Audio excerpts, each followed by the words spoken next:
Bismillahirrahmanirrahim. Assalamualaikum warahmatullahi wabarakatuh. Waalaikumsalam warahmatullahi wabarakatuh. Bismillahirrahmanirrahim. Wassalatu wassalamu ala Rasulillah wa ala alihi wa sahbihi wa man tabi'ahum bi ihsanin ila yaumiddin, amma ba'du. Allahumma shrah li sadri wa yassir li amri wahlul 'uqdatam min lisani yafqahu qawli. Allahumma inna nas'aluka ilman nafi'an wa rizqan thayyiban wa amalan mutaqabbalan. Allahumma 'allimna ma yanfa'una wa zidna ilman wal huda wat tuqa was salaha ya rabbal alamin. Bapak Ibu, calon penghuni surga, bagaimana kabarnya? Sehat semua, sehat-sehat ya. Alhamdulillah.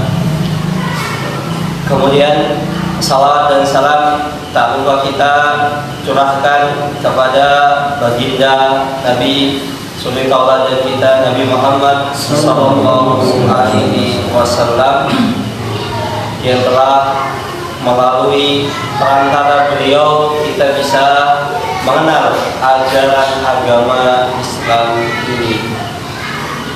Dan salah satu cara agar kita bisa mengenal ajaran agama Islam adalah dengan kita mempelajari sabda-sabda beliau, fatwa-fatwa beliau. Dan insya Allah pada malam hari ini kita akan mempelajari sabda beliau. Dan semoga dengan kita mempelajari sabda beliau, mempelajari kitab beliau, mempelajari apa yang beliau contohkan kepada umat ini, ajaran agama Islam, maka kita termasuk orang-orang yang Allah mudahkan masuk ke dalam surganya. Allahumma amin.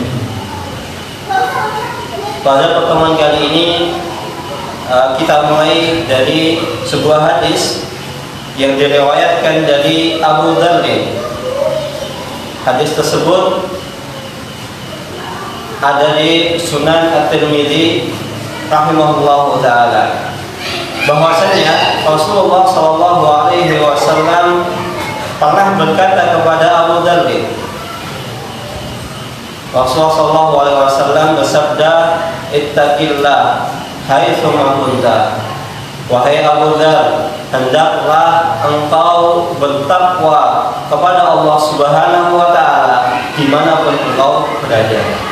Maka insya Allah tema kita pada malam hari ini adalah hendak berakhlak mulia, bertakwa kepada Allah Subhanahu wa taala dimanapun kita berada, sebagai bentuk pengamalan nasihat Rasulullah SAW kepada Mu'adz bin Abu Dzar, Abu Dzar. Kemudian beliau Rasulullah SAW melanjutkan, wa'adbi'i as-sayyi'atal hasanata tamhuha, dan hendaklah engkau mengikuti keburukan dengan kebaikan. Artinya apa? Setelah seseorang melakukan dosa, maka hendaklah dosa tersebut itu ditutupi dengan kebaikan. Bahkan bukan hanya saja ketika kita melakukan dosa, ketika kita mendapatkan misalnya nikmat, kita mendapatkan nikmat dari Allah, mendapatkan kabar gembira, kita bukan selain kita diperintahkan untuk bersyukur, kita juga diperintahkan untuk istighfar. Sebagaimana surat An-Nasr yang tadi dibaca oleh Imam, "Idza jaa nasrullahi wal fath wa ra'aitan nasa yadkhuluna fi dinillahi afwaja." Bukankah ketika kita mendengar orang berbondong-bondong Fathu Mekah, padahal Rasulullah SAW itu kurang lebih 13 tahun beliau terusir dari tanah kelahirannya. Nah, ketika sudah sampai ke tanah kelahirannya, ke Mekah Al-Mukarramah, Allah Subhanahu wa taala menurunkan surat An-Nasr, wa ra'aitan nas yadkhuluna fi dinillahi afwaja. dan engkau melihat manusia banyak masuk Islam berbondong-bondong. Dulunya mereka memusuhimu, dulunya mereka mengusirmu dari kampung halamanmu. Sekarang engkau bisa kembali ke kampung halamanmu setelah 13 tahun. 13 tahun atau 10 tahun? Rasulullah dakwah di Madinah pindah tahun Bapak Ibu sekalian?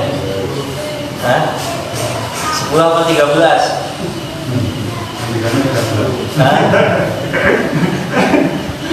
Rasulullah SAW itu dakwah di Madinah 10 tahun.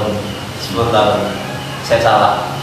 13 tahun itu di Madinah, 13 tahun Mesir, 13 tahun di Madinah, 13 tahun di Mekah, kemudian 10 tahun di Madinah. Beliau diangkat menjadi Nabi usia 40 tahun, Allah wafatkan usia 63. 13 dakwah di Mekah, 10 tahun dakwah di Madinah. Artinya beliau SAW 10 tahun itu terusir dari tanah kelahirannya. Tapi setelah balik, fasabbih bihamdi rabbika wastaghfir, maka hendaklah kita mensucikan Allah. Salah satu mensucikan Allah, kita bersyukur kepada Allah karena kita habis dapat nikmat. Tapi yang kedua adalah wastaghfir. Wastaghfir itu kira-kira nama Bapak Ibu sekalian? Maknanya istighfar itu nama? Namanya orang istighfar itu ngaku salah gitu. Ngaku salah, ngaku punya dosa. Dan dosanya Rasulullah itu apa coba? Nah kira-kira dosanya Rasulullah apa? Coba bayangkan, habis dapat nikmat suruh istighfar. Coba misalnya Bapak misalnya habis dapat ketiban uang 1M misalnya, rezeki nomor 1M, habisnya suruh istighfar. Lah hubungannya apa? Orang habis dapat rezeki kok suruh istighfar? Ternyata di sini para ulama menafsirkan salah satu kenapa seseorang habis dapat nikmat itu suruh beristighfar. Karena bisa jadi gitu. Ketika kita dapat nikmat itu namanya orang habis dapat nikmat biasanya tipe. Reaksinya bebot nih. Kadang habis dapat nikmat tuh kalah. Langsung dapat 1M, langsung mikir beli ini.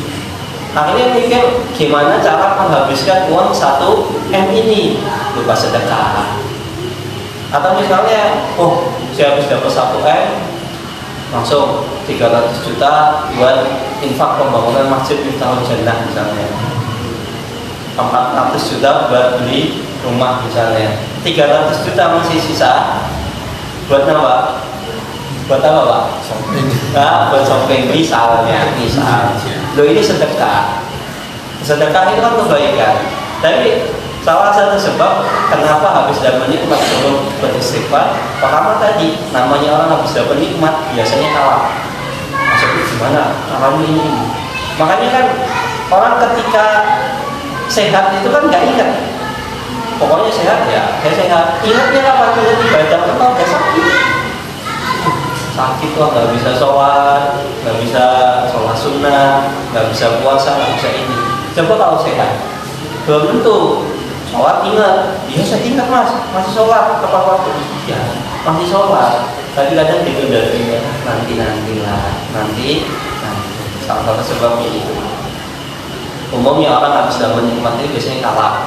Kedua, terkadang seseorang ketika habis dapat nikmat itu kadang lupa diri. Apa? Ya mungkin dia bersyukur, tapi mungkin bersyukurnya itu kurang. Kok bisa bersyukurnya kurang? Kayak tadi misalnya 300 juta buat pembangunan masjid, 300 juta buat shopping yang notabene nggak ada kaitannya ya. Shopping cuma buat pura-pura misal beli mobil baru padahal masih punya mobil, dan mobilnya masih bagus, nggak bentar-bentar minta diservis. Ya itu kan bukan kebutuhan primer. Kemudian beli rumah, padahal rumahnya udah gede, megrak kalau kata atau di daerah saya itu rumah gede itu megrak. Nah ini loh, makro. Kalau di Sukoharjo itu makro. Ya beda-beda tipis, makro. Padahal rumahnya udah gede, halamannya udah buat futsal bisa misalnya. Masih ingin rumah, padahal bukan kebutuhan primer. 300 juta memang untuk infak, tapi sisanya bilang 700 juta untuk memenuhi kebutuhan yang bukan primer, bukan penting. Ini cuma buat ya kurang-kurang. Jadi syukurnya kurang. Makanya walaupun kita dapat nikmat, kita tetap harus diperintahkan untuk beristighfar. Jangan yang kita Rasulullah. Dan Rasulullah itu salahnya apa coba? Dakwah bawa Islam. Beliau dakwah, bahkan sebelum beliau ini diangkat menjadi nabi, beliau terkenal sebagai orang yang jangankan sama teman, sama musuh aja nggak bisa bohong. Tapi no, Rasulullah yang menjuluki beliau Al-Amin itu bukan sahabat Nabi, orang kafir Quraisy Al-Amin. Bahkan dikisahkan, walaupun orang Quraisy itu musuhan, tiap hari mengusir Rasulullah, tiap hari diusir, ya kamu nggak usah diusir. Mau sholat dikasih misalnya kotoran hewan, mau sholat mau keluar mau ke masjid misalnya, depan pintu rumahnya itu dikasih duri-duri. Kalau sekarang mungkin paku payung gitu kan, tikas kecil, atau motornya dikempesin, motor dan mobilnya. Tapi ketika mereka orang kafir Quraisy ini mau safar misalnya, mau bepergian berdagang ke Yaman, ke Syam, apa yang mereka lakukan? Barangnya itu, rumahnya dititipkan ke Rasulullah. Ya kayak kita misalnya mudik ya Bapak Ibu sekalian, kayak kita mudik, kita mau mudik kemana? Ini asli Jogja Sedan gitu. Asli Jogja gitu. Alhamdulillah. Bandung. Berarti saya yang asli Jogja ini. Cuma KTP. Misal kita mau mudik, misalnya kemana? Sleman ya Sleman. Banten ya masih Jogja ya. Ya yang agak jauh lah, misalnya Kulon Progo atau Gunung Kidul ya, agak jauh dari sini. Misal kita mau berkunjung ke rumah orang tua kita di Gunung Kidul misalnya, 1 bulan nggak pulang-pulang, kira-kira kita nitipin rumah kita kepada siapa Bapak Ibu sekalian? Biasanya tetangga kan, tetangga kayak jamaah masjid. Ini enggak loh. Biasanya kan sesama jamaah kan ya insya Allah saling bersyukur, nggak ada masalah lah insya Allah. Apalagi kalau di masjid ini. Dan ini loh jelas-jelas punya masalah orang kafir Quraisy. Mau safar, ditinggal rumahnya lama, titip kuncinya ke Rasulullah. Ya Muhammad, aku titip rumah, tolong dijaga. Tapi kalau nggak safar, dasar Muhammad tukang sihir, wong edan, orang bener. Tapi kalau masalah titip kunci rumahnya, kalau Rasulullah ya Muhammad minta titipin kuncinya, tolong jaga rumah saya. Itu terkenal. Bahkan sampai musuhan aja nitip barang ke Rasulullah. Misalnya nitip apa saja ke Rasulullah. Makanya nggak heran beliau dapat gelar Al-Amin. Tapi ya namanya memang wataknya orang ya. Kalau memang sudah nggak senang ya akhirnya bagaimanapun caranya Rasulullah dimusuhi. Ya ini Rasulullah nggak punya salah sama orang kafir, tapi tetap baik. Iya siap, bahkan rumahnya dijaga seperti rumahnya sendiri. Maka ini sebagai tauladan kita. Walaupun Rasulullah itu diusir, dikata-katain orang gila, orang tidak waras, tukang sihir, dukun, dan lain sebagainya, tetap baik sama orang kafir Quraisy. Kemudian wa khaliqin nasa bi khuluqin hasanin. Rasulullah SAW melanjutkan nasihatnya kepada Abu Dzar, wa khaliqin nasa bi khuluqin hasanin, dan hendaklah engkau bersikap baik kepada orang lain, kepada tetanggamu, kepada saudaramu. Bapak Ibu sekalian, hadis yang diriwayatkan oleh Imam Tirmidzi ini setidaknya mengumpulkan 3 pokok penting. Tiga pokok penting dalam kehidupan manusia. Yang pertama adalah pokok penting yang pertama adalah ittaqillah haitsuma kunta. Ini adalah adab seseorang ketika bermuamalah, berinteraksi dengan Allah Subhanahu wa Ta'ala. Makanya tidak heran kata kalimat yang pendek ini mengumpulkan tiga makna. Yang pertama, adab interaksi dengan Allah Subhanahu wa Ta'ala, ittaqillah haitsuma kunta. Kemudian yang kedua adalah wa'atbi sayyi'atal hasanata tamhuha, yaitu adab berinteraksi dengan diri sendiri. Yang ketiga, wa khaliqin nasa bi khuluqin hasanin. Ini adalah adab bermuamalah kepada orang lain. Kalimatnya pendek tapi terkata mencakup semua urusan manusia, baik yang horizontal maupun yang vertikal, urusan kepada Allah Sang Pencipta ataupun urusan antar manusia. Kalimatnya pendek tapi mencakup banyak faedah. Ini yang dinamakan jawami'ul kalim. Rasulullah SAW itu diberi mukjizat, salah satunya adalah jawami'ul kalim. Ngomong sedikit tapi maknanya dalam. Beda dengan kita ngomong akeh maknane orang isinya kok gitu. Kita termasuk yang berbicara. Ya manusia begitu, ngomong akeh getebus di sini.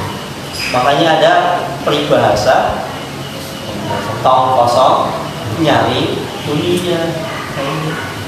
Tong kosong. Namanya tong kosong kan itu. Namanya tong kosong ya bunyinya ya kontak. Suaranya banyak, tapi isinya nggak ada.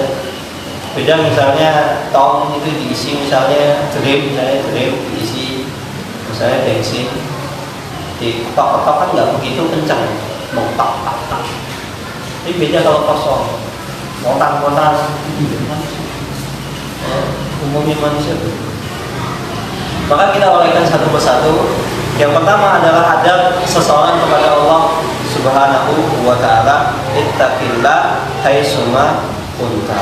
Ini adalah adab paling penting seseorang kepada Allah Subhanahu wa Ta'ala. Adab seseorang kalau misalnya orang interaksinya dengan Allah Subhanahu wa Ta'ala itu baik, insya Allah interaksi kepada diri sendiri, kepada orang lain itu baik.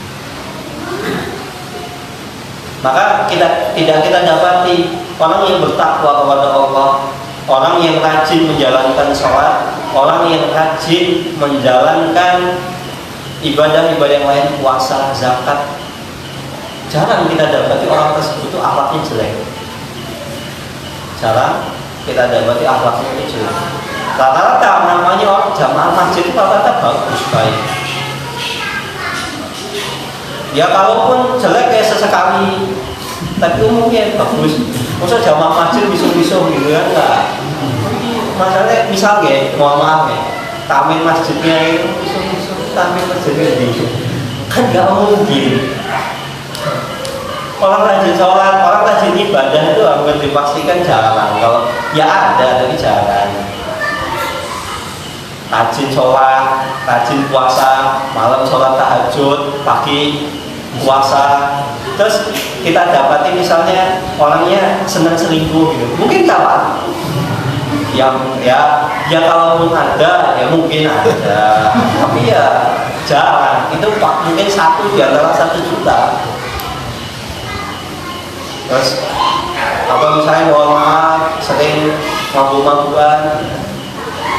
Kayak tragedi kemarin itu kan baca-bacaan di sekolah. Ya karena sebabnya apa? Ya habis dugem di Jalan Sari. Kebetulan saya baca berita ini, kenapa sih? Saya kan lewat sekolah ini kok orang banyak bawa pedang, ada apa? Mau apa? Nah saya kepo, saya buka medsos, wah gara-gara apa? Habis mabuk. Setelah malam mabuk nggak bayar. Mungkin nggak misalnya ke jamaah masjid kita jamaah Saya yakin enggak. Orang rajin sholat kok bukan mendemi ya. Bukan. Ini perlu dipertanyakan. Jojo sholatnya ini poso jojo yang akan menungso poso tapi yang buri misalnya wudhu airnya diminum pura-pura kumur-kumur wudhu ternyata airnya diminum betul ini apa dulu waktu kecil ini adab kepada Allah Subhanahu wa ta'ala penting karena kalau namanya orang rajin sholat rajin ibadah insya Allah orang bertakwa kepada Allah husnudzon kepada Allah perintah dijalankan, larangan dijauhi, insya Allah orang tersebut akhlaknya baik.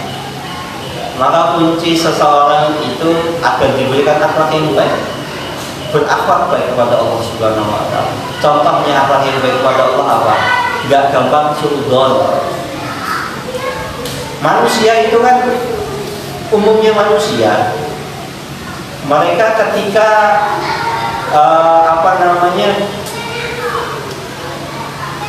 indikasi seseorang itu disayangi oleh Allah Subhanahu wa ta'ala ketika diberikan nikmat. Betul atau betul? Misalnya orang habis dapat nikmat itu berarti Allah itu sayang sama kita. Tapi ketika misalnya dapat musibah berarti Allah nggak sayang. Betul atau betul? Umumnya orang ya salah. Ngomongin lah aku kan ikut bicara loh Pak. Surat Al-Fajr. Umumnya orang itu gitu kalau saya dapat nikmat berarti saya disayang Allah. Tapi kalau dapat musibah Allah nggak sayang sama kita. Tapi jangan dikira setiap musibah itu bukti Allah itu nggak sayang sama kita.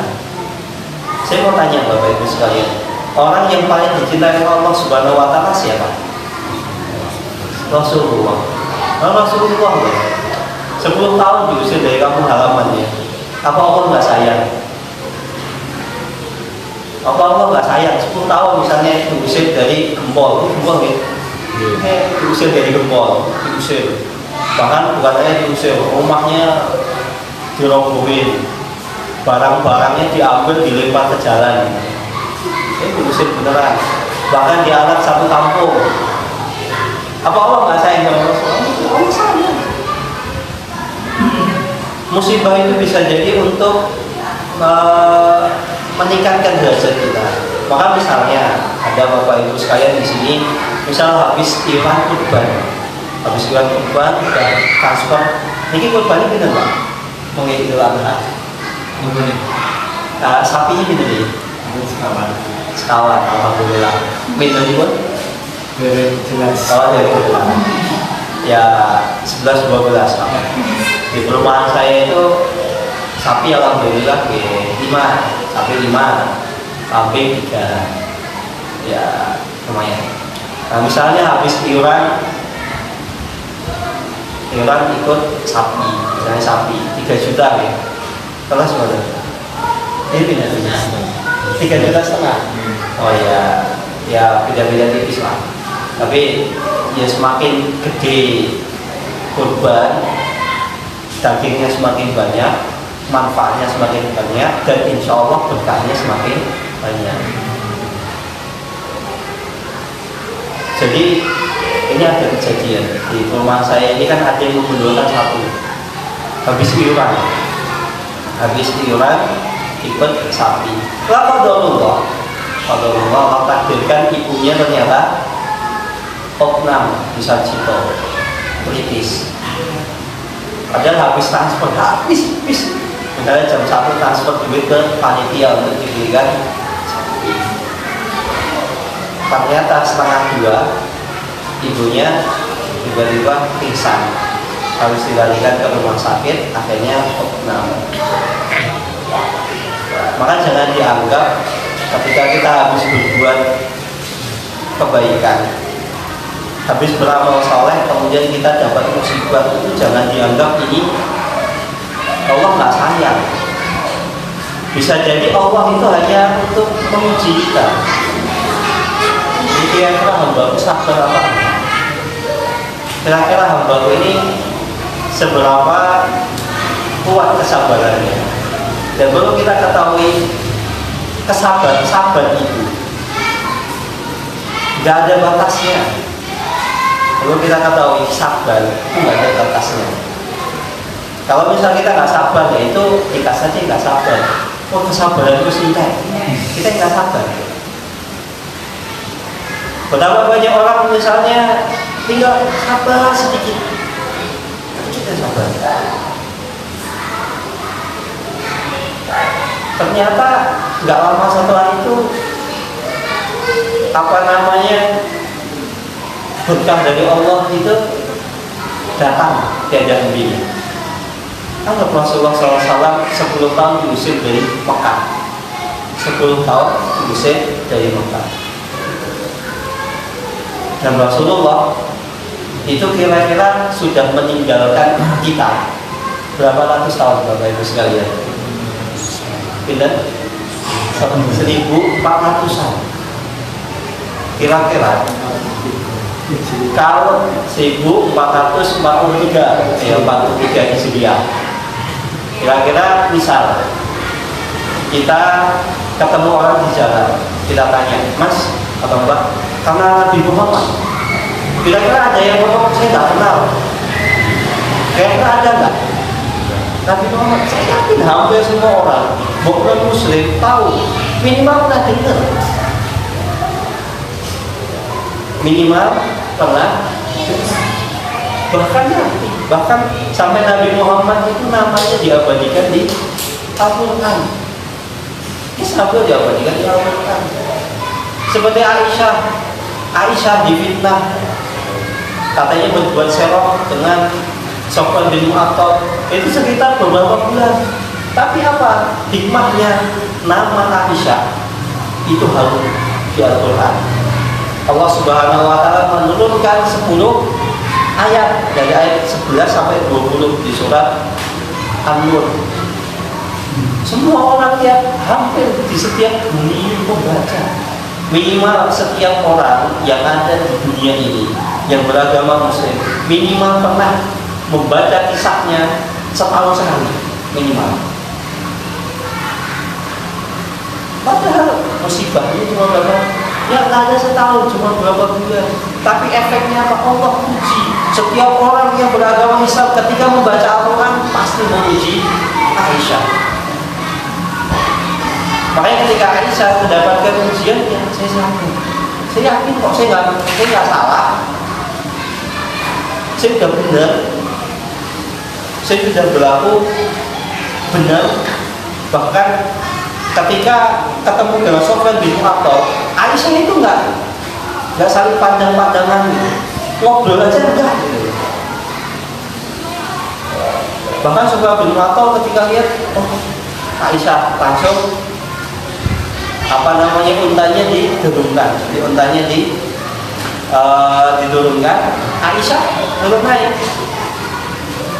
nggak ngomong sepatah kata pun, cuma gini, naik, Aisyah langsung naik. Kemudian Sofwan bin Mu'attal itu jalan di depan, Aisyah di belakang, nggak ngobrol, nggak duduk, nggak sampingan. Coba kalau misalnya sampingan, fitnahnya semakin gede, ujungnya boncengan. Itu enggak loh. Sofwan bin Mu'attal depan, Aisyah belakang. Sofwan itu cuma balik megang tali untanya. Tali unta, pegang ini biar untanya misalnya nggak belok kanan itu sampai kemana? Aisyah. Ketika dapat musibah, dapat fitnah, sabar.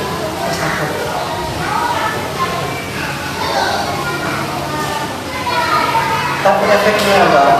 Nama beliau Allah abadikan di dalam Al-Quran, kisah beliau Allah abadikan dalam Al-Quran, dan Al-Quran tersebut sampai detik ini selalu dibaca oleh umat Islam. Maka sabar ketika kita dapat musibah. Ini nasihat dari saya pribadi. Sabar itu nasihat yang gampang diucapkan tapi susah dipraktekkan. Makanya manfaat sabar itu, Allah menjanjikan sabar itu hadiahnya misalnya nggak pajero, enggak. hadiahnya surga. Innama yuwaffas sabiruna ajrahum bighairi hisab. Sesungguhnya Allah Subhanahu wa taala akan mengganti ajrahum bighairi hisab. Pahalanya apa? Bighairi hisab. Tidak ada taruhnya. Enggak ada batasannya, enggak ditentukan misalnya ini dapat pahalanya, enggak.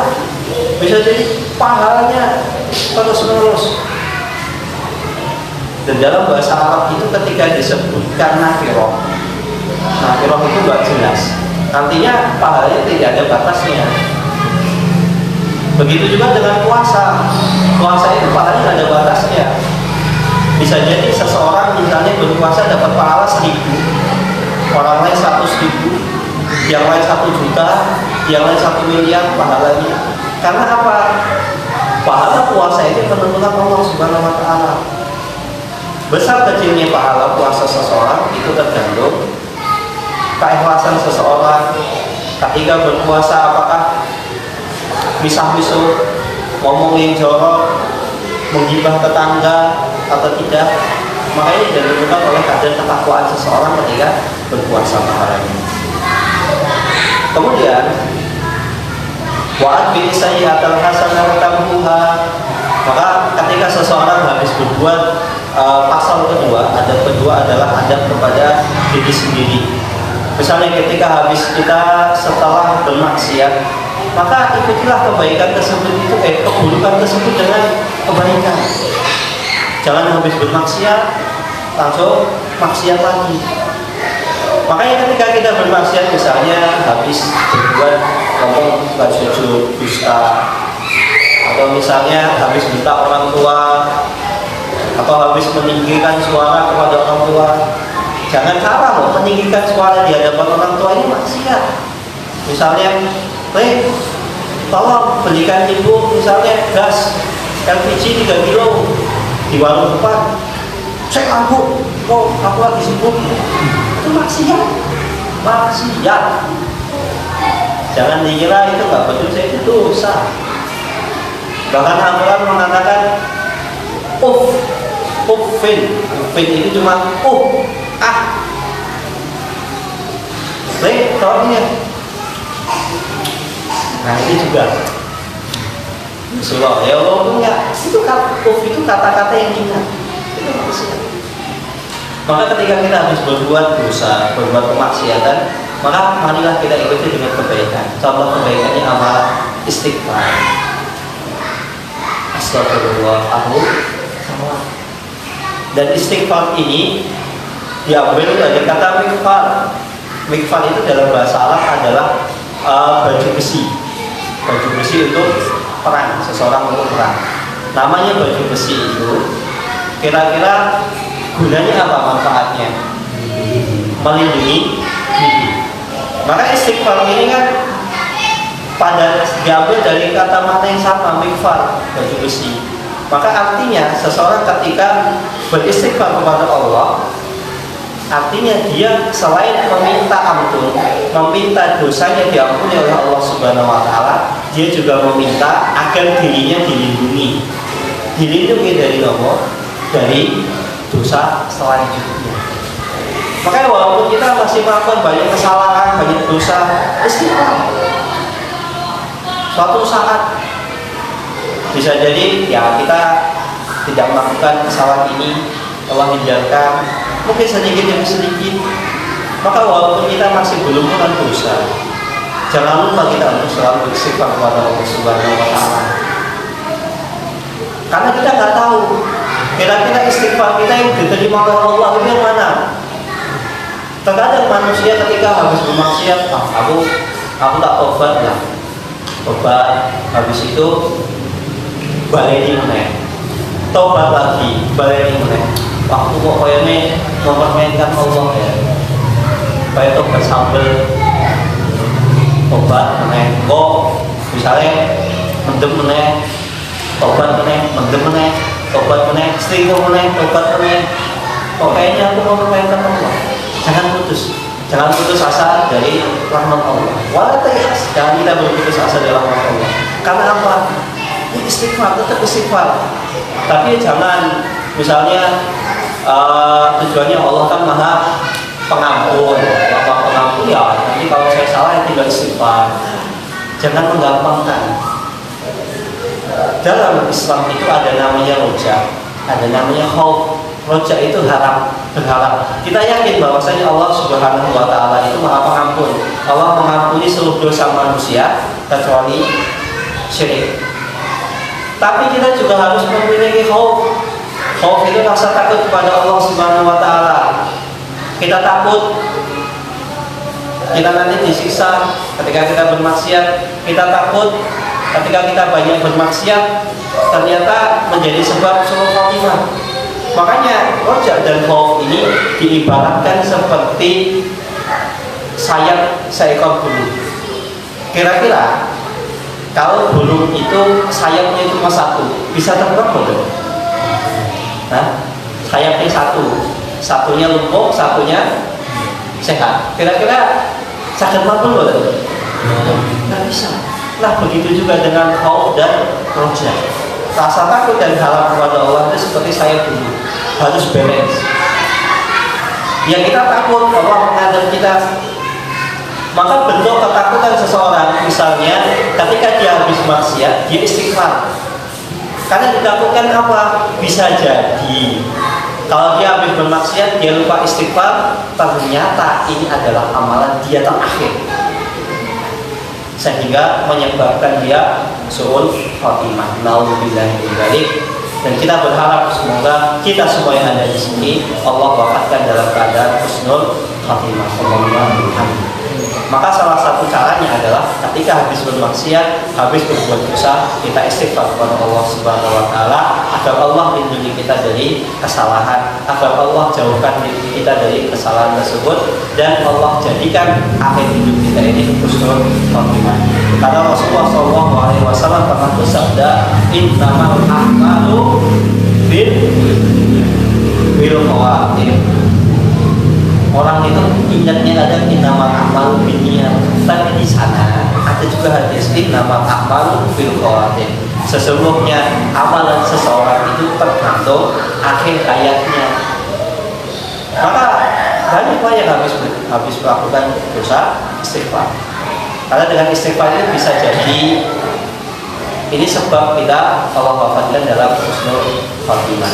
Kemudian pasal ketiga yaitu adalah wa khaliqin nasa bi khuluqin hasanin. Maka pergaulan manusia dengan akhlak yang baik, budi pekerti yang baik. Semua manusia, bukan hanya yang muslim, termasuk yang kafir sekalipun, kita harus bergaul yang baik. Gak boleh mentang-mentang dia kafir terus depan rumahnya misalnya kita kasih paku dinas, lalu itu zalim namanya. Ya kita benci orang yang kafir. Benci karena apa? Dia mengingkari Allah. Tapi di sana ada hak adami, hak sebagai manusia. Kita harus perlakukan orang tersebut sebaik mungkin. Gak boleh kita semena-mena, misalnya mentang-mentang kita jual beli sama orang kafir non muslim, terus kita tipu, nggak boleh. Itu dosa. Bahkan kalau seandainya orang kafir dia berdoa karena dia didolimi oleh orang lain, Allah akan dijabahi doanya. Ini bentuk kasih sayang Allah kepada orang kafir sekali itu.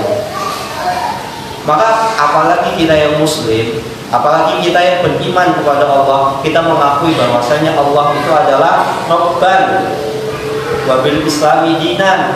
Allah itu adalah Rabb, sesembahan kita. Agama Islam adalah agama kita. Maka insya Allah doa kita Allah dijabahi. Orang kafir ketika didolimi saja Allah dijabahi doanya. Bagi orang muslim, insya Allah biidznillah. Maka kepada orang kafir nggak boleh didolim. Bahkan Rasulullah SAW pernah diperingatkan, la yanhaakumullahu 'anil ladzina lam yuqatilukum fid din wa lam yukhrijukum min diyarikum an tabarruhum wa tuqsitu ilaihim innallaha yuhibbul muhsinin. Sesungguhnya Allah Subhanahu wa taala tidak melarang engkau untuk berbuat baik kepada orang-orang yang tidak pernah memerangimu. Karena orang kafir itu selain kafir harbi, Kafir harbi itu kafir yang boleh diperangi. Di sana juga ada namanya kafir dhimmi. Kafir dhimmi itu kafir yang dibawa jaminan umat Islam, atau kafir ahdi, kafir seorang kafir non muslim yang ada perjanjian dengan kaum muslimin misalnya. Dan bahkan Rasulullah SAW pernah melaknat seseorang yang membunuh kafir dhimmi tanpa hak, Allah masukkan ke dalam neraka. Hadis tersebut sahih diriwayatkan oleh Bukhari dan Muslim. Makanya misal ada orang kafir, nggak boleh kita zalimi, nggak boleh kita jelek-jelekan. Sama orang tersebut nggak mengganggu kita, nggak merusuhi kita, nggak menzalimi kita, sudah biarkan. Nah ini bentuk toleransi. Toleransi itu seperti itu. Bukan toleransi ketika mereka merayakan kenaikan Isa Al-Masih sebagai anak Tuhan, kita mengucapkan selamat.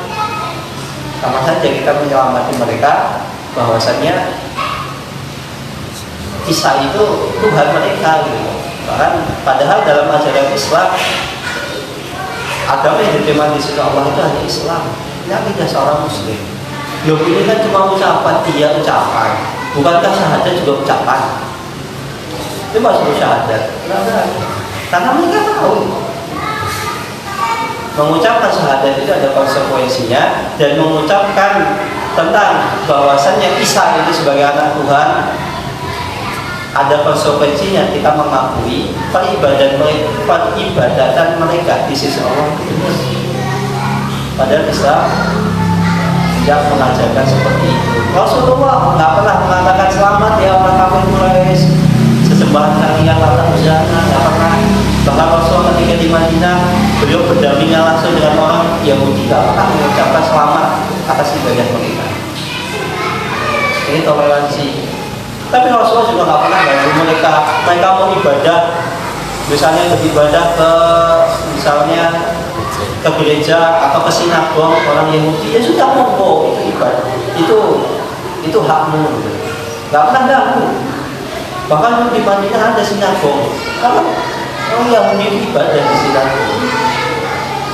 Cuman orang Yahudi itu tinggal di Madinah, mereka masuk dalam kafir dhimmi, di bawah perlindungan kaum muslimin. Rasul nggak pernah ganggu. Maka berhati-hatilah kita dari mengganggu non muslim.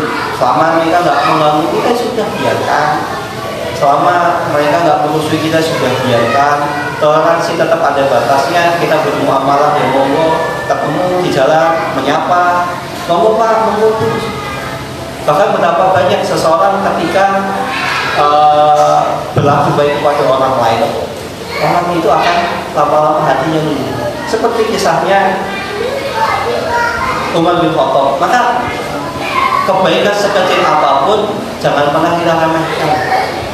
Bisa jadi kebaikan yang kecil itu mengantarkan seseorang itu mendapatkan hidayah Allah. Sebenarnya saya pernah kisahkan orang Yahudi yang menghina Rasulullah, akhirnya masuk Islam. Umar bin Khattab pernah mengatakan, wallahi, sampai sumpah, di dunia ini gak ada orang, gak ada wajah orang itu yang paling saya benci di muka bumi kecuali Muhammad. Ketika Umar sebelum masuk Islam, tapi ketika Umar ternyata mendengar adiknya membaca Al-Quran, wah indah sekali. Tapi ketika dia dengar Al-Quran, kamu ikut ajaran Muhammad, gak benar ini. Akhirnya apa? Umar ketika itu marah mencak-mencak. Adiknya gak balas, adiknya cuma nangis. Gak dibalas. Misalnya orang namanya adiknya itu kan misal baca Al-Quran, kemudian Al-Qurannya diambil, dibanting, rukuhnya diambil, kemudian dibakar. Adiknya cuma diem, nangis gitu. Bukan adik saya kok nangis. Adiknya itu gak balas apa-apa, walaupun dizalimi. Makanya umat mikir, adik saya kok nangis ya. Akhirnya apa? Karena adiknya tidak membalas keburukan umat, menjadi sebab umat itu masuk Islam kalau tersebut. Dan melalui umat ini, Islam itu langsung cepat jayanya cepat. Rasulullah yang dulunya nggak pernah sholat di depan Ka'bah tenang-tenangan diganggu, sekarang Rasulullah sholat di depan Ka'bah tenang, sampingnya Umar. Orang mau ganggu Rasulullah, waduh, backingannya Umar ya, jipet lah gue. Orang jipet duluan. Maka kita nggak ada yang tahu kebaikan sekecil apapun bisa jadi menjadi sebab seseorang itu mendapatkan hidayah. Dan kita juga tidak tahu istighfar kita yang mana diterima oleh Allah Subhanahu wa taala sehingga menyebabkan akhir hayat kita ini husnul khatimah. Bukankah kita pernah tahu ada orang ratusan tahun, puluhan tahun berkubang dalam maksiat, di akhir hayatnya tiba-tiba tobat, misalnya mantan preman, bunuh orang udah banyak, tiba-tiba dia tobat, istighfar, rajin sholat, rajin puasa, rajin ibadah. Sebulan kemudian meninggal. Indah kan? Indah, seperti itu indah. Tapi di sana juga ada orang santri lulusan pondok puluhan tahun, bahkan ada kisah tentang orang Yahudi 70 tahun itu ibadah, nggak pernah keluar dari tempat peribadatannya. Jadi ada kisah bagi seorang 70 tahun ibadah, nggak pernah maksiat, ibadah atau sholat, puasa itu semua. Ternyata akhir hayatnya Allah takdirkan dia meninggal dalam keadaan su'ul khatimah. Bukan hanya su'ul khatimah, murtad. Coba bayangkan 70 tahun ibadah di akhir hayat yang ternyata murtad. Maka kita nggak tahu ibadah mana yang diterima oleh Allah Subhanahu wa taala, istighfar kita yang mana yang diterima oleh Allah Subhanahu wa taala, akhlak mulia kita yang mana yang bisa menyebabkan seseorang itu Allah bukakan pintu hidayah. Wallahu taala bishawab. Kurang lebihnya ini bisa saya sampaikan. Monggo kalau ada pertanyaan. Mas Ri. Kalau misalkan akhlaknya baik sama tetangga baik itu terus tapi tidak pernah sholat di masjid itu, tidak pernah melihat sholat itu gimana, itu ada jaminannya surga? Akhlak kepada tetangga baik tapi ternyata nggak pernah sholat, ya kita harus ridwan. Pertama bisa jadi dia perempuan, karena perempuan kan nggak wajib sholat di masjid. Kedua, oh ternyata dia laki-laki, dia bisa aja dia sholat masjidnya itu ya bukan di sini tapi masjid sebelah. Terus akhirnya kita cross check ke sana, belum, saya di masjid sebelah nggak ada kok. Yang mungkin dia sholat di rumah. Bisa jadi dia sholat di rumah, yang kita doakan ya semoga dia mungkin sholat di rumah bareng anak istrinya. Walaupun laki-laki itu sholat itu di masjid, ya kita doakan kebaikan. Ya sudah. Kalau dia mungkin dia sholatnya di rumah sama anak istrinya, semoga baik, semoga Allah perbaiki urusannya. Karena bisa jadi kita dengan mendoakan orang tersebut, tiba-tiba orang tersebut itu rajin sholat ke masjid, bisa jadi seperti itu. Tapi di sana ada orang, nanti pembahasannya setelah ini tuh ada pembahasan. Saya beri judul insya Allah, kenapa orang rajin kajian, ikut kajian, rajin ibadah, tapi kok akhlaknya masih jelek? Sebabnya apa? Nanti insya Allah pertemuan pekan depan.